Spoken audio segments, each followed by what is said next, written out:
আসসালামু আলাইকুম। কেমন আছেন বন্ধুরা? নিশ্চয়ই ভালো আছেন। আমি আলহামদুলিল্লাহ খুব ভালো আছি।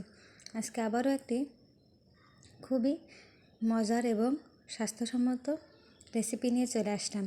আমাদের প্রত্যেকের বাড়িতেই কিন্তু সকালবেলা কম বেশি নাস্তার আইটেম থাকে, আর নাস্তার আইটেমে রুটি বা পরোটা তৈরি করা হয়। আর এই রুটি পরোটার সাথে কি করব, ভাজি করব নাকি চচ্চড়ি করব, এটা নিয়ে সব গৃহিণীর একটা মাথায় টেনশন থেকেই যায়। তাই আজকে খুবই মজার একটা রেসিপি করে দেখাবো। নিশ্চয়ই আপনাদের খুব ভালো লাগবে।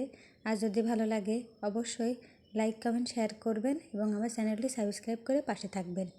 আজকে করব মসুর ডাল, শসা আর টমেটো দিয়ে ডাল চচ্চড়ি। এই জন্য আমি এখানে মসুর ডাল ধুয়ে নিয়েছি, দিয়ে দিলাম পেঁয়াজ কুচি, রসুন কুচি, কাঁচামরিচ ফালি, তেজপাতা, এলাচ, দারচিনি, কিছু কাঁচা জিরা।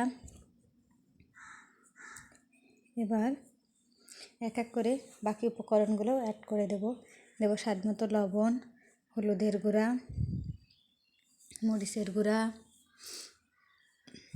আর যেহেতু এখানে আস্ত জিরাটা দিয়েছি, জিরার গুঁড়া দেওয়ার প্রয়োজন নাই, তবে যারা জিরার গুঁড়াটা দিতে চান দিতে পারেন, সেক্ষেত্রে আস্ত জিরাটা বাদ দিতে হবে। এবার পরিমাণ মতো তেল দিয়ে দেব। তেলটা দিয়ে খুব ভালো করে এটা আগে মেখে নিতে হবে। আর যেহেতু চচ্চড়ি ডাল, এটা হাতে মাখা করলেই কিন্তু খেতে বেশি মজার হয়।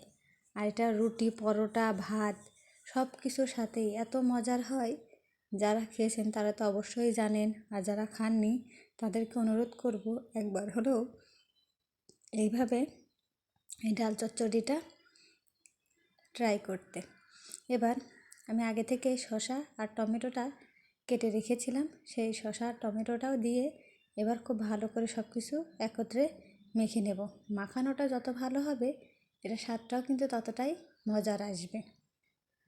চাইলে কিন্তু এভাবে করে আপনারা ঝটপট প্রেসারেও দিয়ে নিতে পারেন। 2 থেকে 3টা সিটি দিলেই এটা কিন্তু ঝটপট তৈরি হয়ে যাবে। আর সকালবেলা এরকম একটা হেলদি যদি খাবার থাকে তাহলে তো কথাই নাই। এটা খেতে যতটা মজার, আবার ভীষণ উপকারীও বটে। এবার মাখানোটা যখন হয়ে যাবে, এবার বেশ খানিকটা পানি দিয়ে দিতে হবে। আর পানিটা কিন্তু একবারেই দিতে হবে, বারবার দেওয়া যাবে না। এবার এটা এভাবে করে চুলায় বসিয়ে দেব, রান্না করে খুব ভালো করে দেখুন এভাবে করে সিদ্ধ করে নিতে হবে। এবার একটু আলতো হাতে নেড়ে চেড়ে দেব। এটা যে কত যে মজার হয় সত্যি আপনারা না খেলে বুঝতেই পারবেন না। সব কিছুর সাথে খেতে পারবেন এমন একটা রেসিপি এটা। ভাতের সাথে, রুটির সাথে, পরোটার সাথে আমার তো ভীষণ ভালো লাগে।